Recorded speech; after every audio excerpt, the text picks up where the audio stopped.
दोस्तों, आज का जो टॉपिक है ना, इस टॉपिक के ऊपर मैं काफ़ी दिनों से कुछ नॉलेज शेयर करने की सोच रहा था और आखिरकार आज वो दिन आ ही गया है।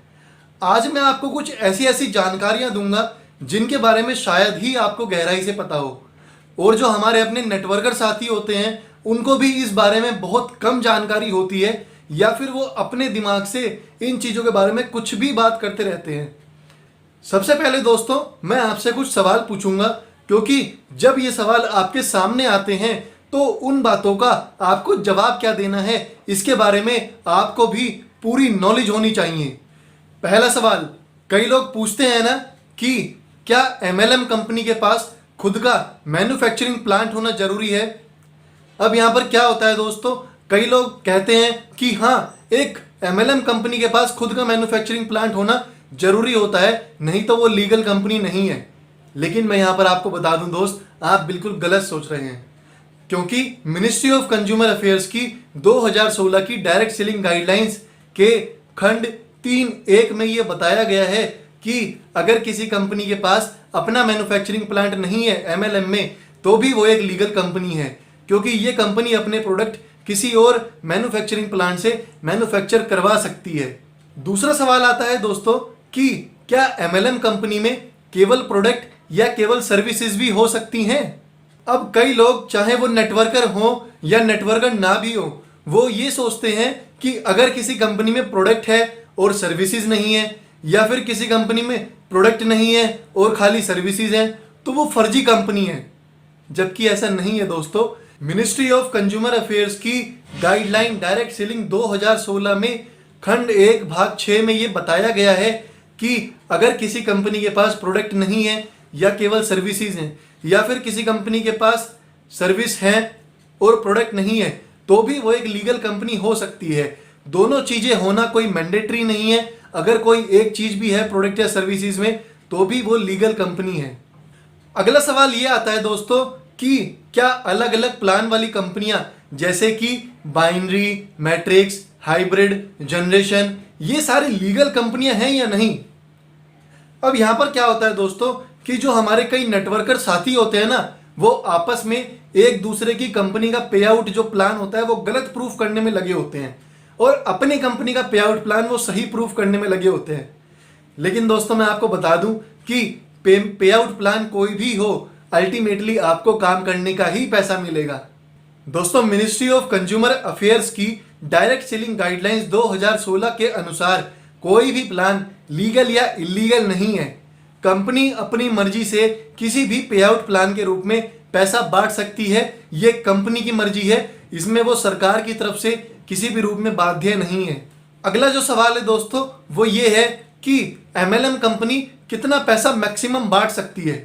अब यहाँ पर क्या होता है, जब कुछ नेटवर्कर बात करते हैं तो उनमें से कोई नेटवर्कर कहता है कि मेरी कंपनी तो 40% पे आउट बांटती है हमारी टीम के बिजनेस पर। फिर कोई दूसरा नेटवर्कर आता है, वो कहता है हमारी कंपनी तो 80 से 90% पे आउट बांटती है हमारी टीम के बिजनेस पर। फिर कोई एक और नेटवर्कर आता है, वो कहता है कि हमारी कंपनी तो यार 150% पे आउट बांटती है, 50% अपनी तरफ से देती है।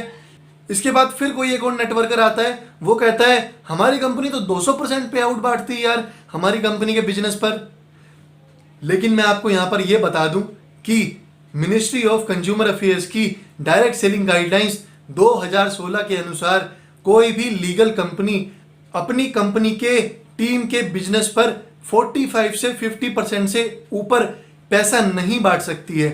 और इसको हम एक फॉर्मूला के साथ समझ सकते हैं। यह फॉर्मूला होता है कि प्रोडक्ट की वो कॉस्ट जो ग्राहक पे कर रहा है, माइनस प्रोडक्ट की वो कॉस्ट जो कि कंपनी को पड़ रही है, प्लस उस प्रोडक्ट पर भारत सरकार का क्या टैक्स है, प्लस उस प्रोडक्ट को कस्टमर तक डिलीवर करने में क्या चार्जेस लगे हैं, प्लस कंपनी का प्रॉफिट।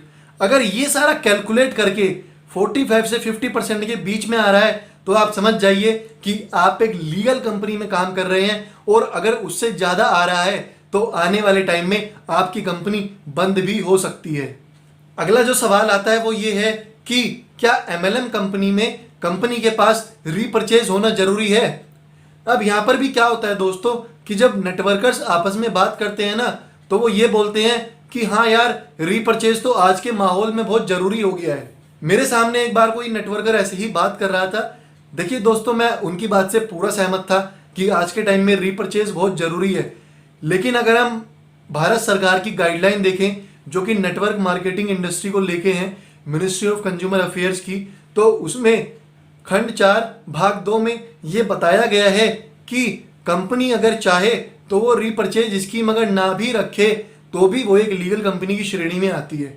ये कंपनीज के अपने ऊपर है कि वो रीपरचेज रखना चाहती हैं या नहीं।